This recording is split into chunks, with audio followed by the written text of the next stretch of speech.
Thanks, Mum. Since I went into the wheelchair, I moved house, wanted my own place for a bit of independence, and all started, I was called a cripple, so it was verbal to begin with. Then dog mess came through the door, paint was thrown over my windows, wheelchair slashed and damaged, and then I was dragged out my wheelchair, which was a bit scary in the middle of the street, and then my house was burnt down. From what we can gather from the fire brigade, they doused the outbuilding with petrol. They then threw a match on it. Very quickly it jumped into the roof. I could smell the smoke, I could see the flames, but I couldn't get out of bed because I'm hoisted. And I can't explain how much fear you have at that moment, because you can hear the ceiling falling. The smoke is choking you. If it wasn't for the next door neighbour, the fire brigade says 5 more minutes in there and I wouldn't be sitting here now. He dragged me out the bed. As he's pulling me out, the roof is collapsing as we're being pulled out. So how none of us were seriously injured, I don't know. I really don't. See, I like the way she's got flowers in those raised beds as well. They won't be hard to make. We had 3 main aims when we started the Leicester Hate Crime project. That was to find out as much as possible about people's experience of being targeted because of who they were. Secondly, we wanted to find out the impact, not just on the victim, but also their family.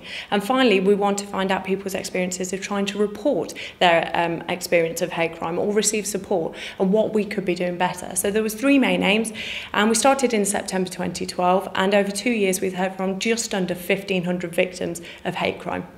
They're dress medals for the First World War. Nobody seemed to want to help, and it was all, well, we need more evidence, we need more proof, and nobody wanted to take into account how scared I actually was. I'm not the type of person that gets scared at a little thing. For a job I used to be a solicitor.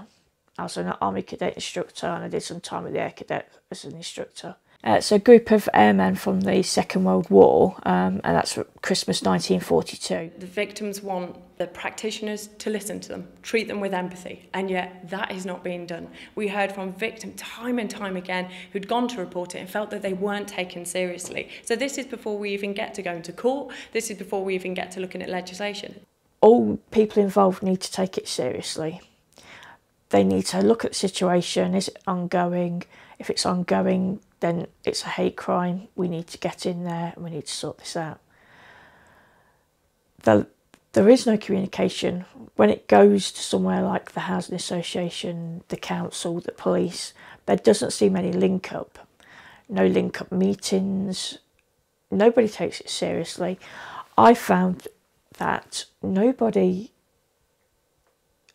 looked at it from my point of view. Nobody thought, oh, you know, this must be really, really scary. I'd just like to see some more interaction with all those involved. I can't explain how scary it is to go through something like that. And I just don't want anybody to have to go through that again. If this study can help stop people having to go through what I did, then it's done its job.